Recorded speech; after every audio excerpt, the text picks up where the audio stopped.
it's Annette with Annette's Astrology Corner, and this is your energetic reading for Thursday, June 2nd. Now today we get a little kiss again before Neptune dissipates into this sparkly little sextile, and it kind of goes away for the rest of June.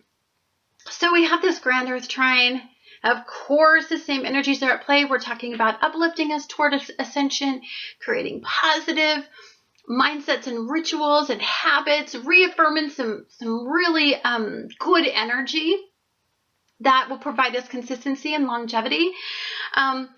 We also have the Sun in Gemini giving us lots of new ideas. We can research out. We can really take a look at the reason and the logic going into some of these mindsets.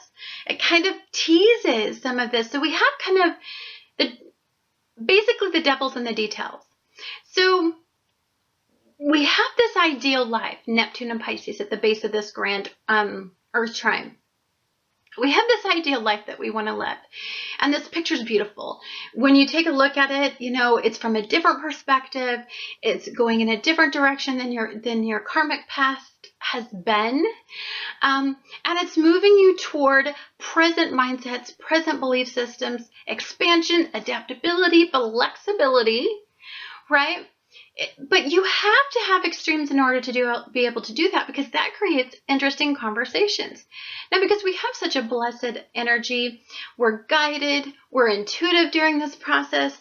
I believe that for some of us, you know, this is just about, you know, having those intense conversations with ourselves about what our fated journeys have been in the past. I think that yesterday Neptune was not supporting the Earth Trine to reinforce what energy feels like without positive energy. Trine energy is complacent. So if energy gets all crazy, it just wants to trine everything out and go hide and just not deal. It's laid back. It doesn't want to make any big decisions. You know, things can come easily in a trine, so you don't have to put in a lot of effort.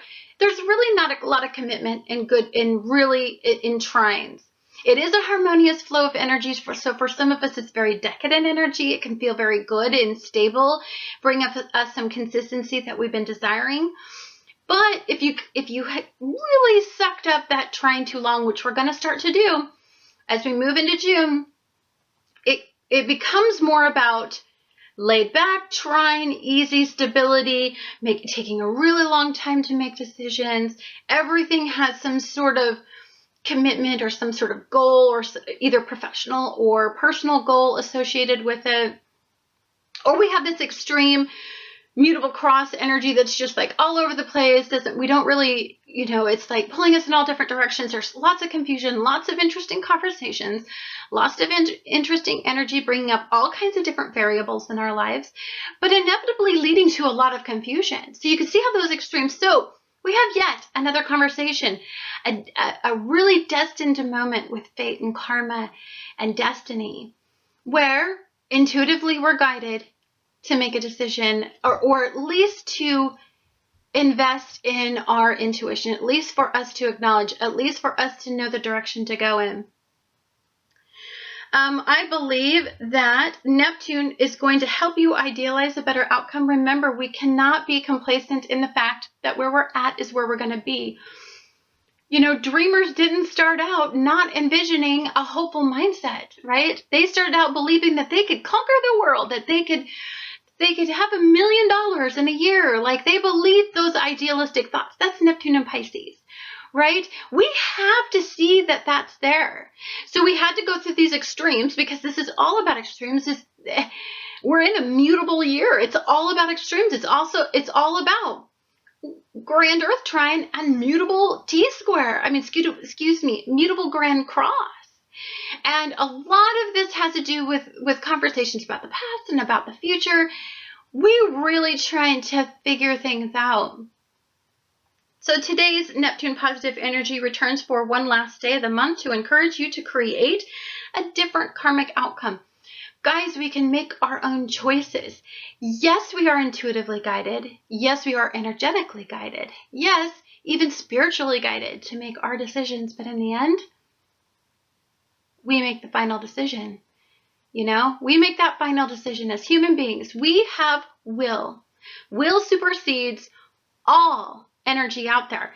It doesn't mean that you won't be fated to attract certain obstacles and situations and people and things, and we're fated to have our children, we're fated to have our bodies, we're fated to have our parents. I mean, I believe all those things. But inevitably, we make the choice to either do something good with our life or do something bad. And I believe that we're going to have that conversation with ourselves. Are you on the same right journey? Are you on this right path? Is where you're at making you feel good? I mean, these are hard questions. And I'm not going to say that this isn't going to create some sensitivity internally, energetically with you. I believe it will be clear that what needs to change moving forward. Oh, the conversation that you're having with yourself, my friend, is all about, yes, you know what you need to do. Can you idealize that you can actually achieve this? In the past, you may not have been successful with this mindset or with this situation. In the past, you may not have been, it may have not been to where you could grasp hold of idealizing an outcome. But when we've had Neptune tickling the base of this Grand Earth Trine, we've really been thinking about the rest of our lives, stability.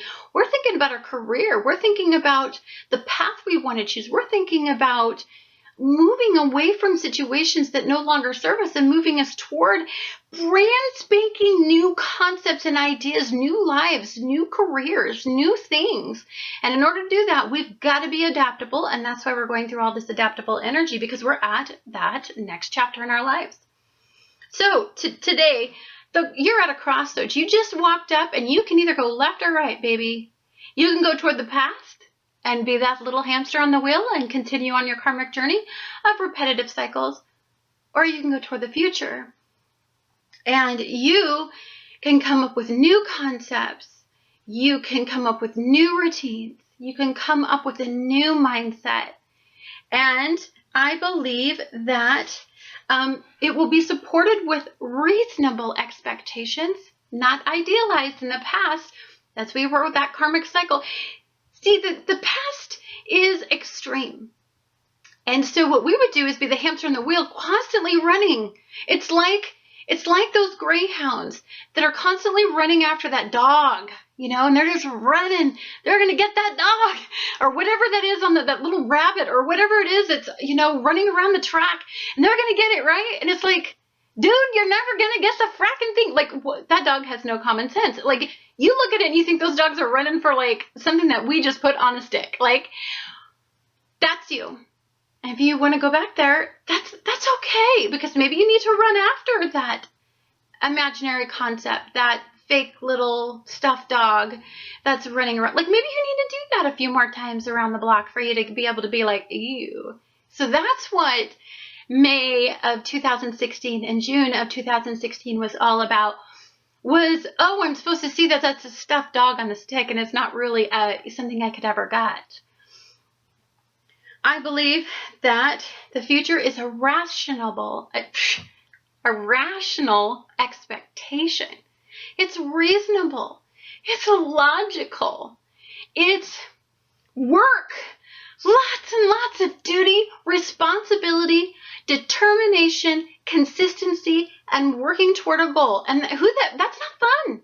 It's not fun every single week to put out 7 videos and then you don't even want to know how much research that I do and how much reading I do about psychology.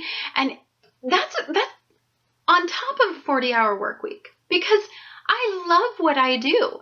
And so I believe that I need to make really reasonable choices to see if this could ever turn out to be, if it never turns out to be anything, and I've been running after that stuffed dog like everybody else, okay, but at least I freaking tried. In my life, I can say I was an astrologer, and I had XYZ subscribers, and I enjoyed lovely conversations with people all over the world, and we love talking about astrology. I have an experience, and I'm okay with that. So some of us need to do that, right? We need to go take a left and go towards Saturn and go toward the past. And then some of us, and I think I'm starting to get there like you, I'm done. Like, okay, let's do the rituals. Let's do the routines. let's be consistent. Let's get these out. It doesn't matter what comes up in my life. Like, if I want this, I have to energetically make a commitment to it. And I believe that that's where some of us are at. That's what some of us are making, or having these fated conversations about what we're making commitments to at this time. This doesn't always have to do with everybody else. This is about, what do I want? Gemini, Sun, Venus conjunct, new moon coming up. What do I want? What pleases me? Like, and I'm talking selfishly. I'm talking like on a very simplistic level. What do I want? Well, you know what I want? I want a big house. I want a whole room. I want lighting. I want a major computer. I mean, I want things. Just because I'm an enlightened being doesn't mean that I don't have goals, I don't have dreams, I don't have wants, and I don't want to live in the simplistic lifestyle. It's a trade-off. I've learned to appreciate it. I've learned that that's where I'm supposed to be at this fated time, to fill me with appreciation for the simple things. And I believe that some of us, are at this point in our life, but I think many of us are energetically building. And I think that we feel guided, we feel energetically motivated to make some very significant changes where we are changing the direction of our lives. Anyhow, guys, thank you so much for watching. And that's Astrology Corner, and I look forward to talking to you guys again tomorrow.